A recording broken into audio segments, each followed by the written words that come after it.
Hezký dobrý den, mé jméno je Zdeněk Dufek a já jsem zastupitelem městské části Brno-Útěchov zvolený za Sdružení nezávislých kandidátů Útěchov jinak.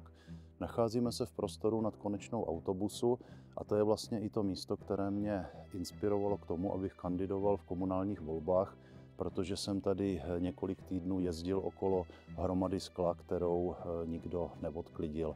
Tak jsem s rodinou si tady udělal brigádu, sklo jsme tehdy uklidili a postupně jsme dali dohromady nezávislou kandidátku.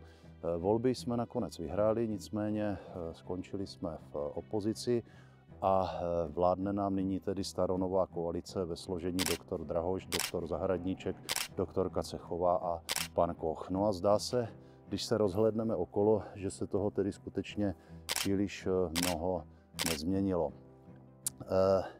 My jako Útěchov jinak samozřejmě to nevzdáváme.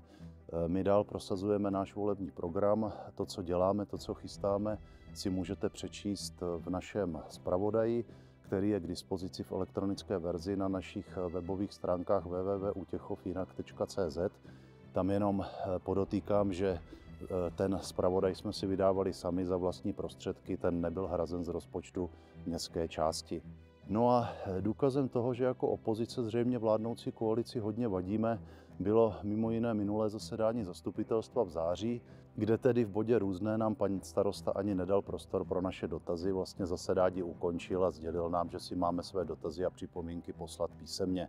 Ta situace jde ještě dál. Začíná to být až komické. My jsme vlastně měli dlouhodobě naplánováno zasedání zastupitelstva na tuhletu středu, která byla 8. listopadu. Tenhle termín byl stanoven dávno před prázdninami, no a najednou nás pan starosta oslovil s tím, že dva koaliční zastupitelé nemohou a že by navrhoval přesunout konání zastupitelstva na úterý následující týden. Já jsem odvětil, že v úterý nemohu, neboť mám na fakultě rozvrhované přednášky, načež obratem bylo zasedání zastupitelstva svoláno na úterý, takže ani já, ani Petr Holík se ho nemůžeme z pracovních důvodů účastnit. No, co se dá dělat? Budeme tedy dále v našich aktivitách pokračovat.